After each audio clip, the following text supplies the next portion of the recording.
చూసారు కదా ఈ వీడియో వచ్చి సూరత్ లో జరిగింది. ఎల్ఈడి లైట్స్ కి చలాన్స్ అనేటివి వేస్తున్నారు.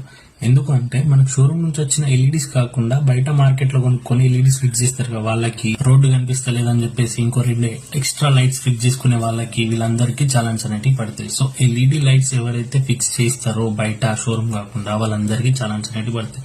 చలాన్ అంటే 100, 1000 కాదు, 10,000, 20,000 కూడా పడొచ్చు. కొన్నిసార్లు కార్ ని కూడా సీజ్ చేయొచ్చు. ఈ ఛాలెంజ్ మన దగ్గర కూడా ఏదో ఒక రోజు వేయొచ్చు. సో బయట ఎల్ఈడీస్ గానీ ఎక్స్ట్రా లైట్స్ గానీ ఫిక్స్ చేసుకునే వాళ్ళు జాగ్రత్తగా ఉండండి. ఇంకో విషయం, కళ్ళు కనిపించకపోతే డాక్టర్ దగ్గరికి వెళ్ళి చెక్ చేయించుకోండి మంచిగా కళ్ళని. అంతేగాని రోడ్డు కనిపిస్తలేదని చెప్పేసి 2 ఎక్స్ట్రా లైట్స్ ఫిక్స్ చేసి ఎల్ఈడి లైట్స్ ఫోకస్ పెంచుకొని అవతల వాళ్ళ ప్రాణాలు తీయకండి.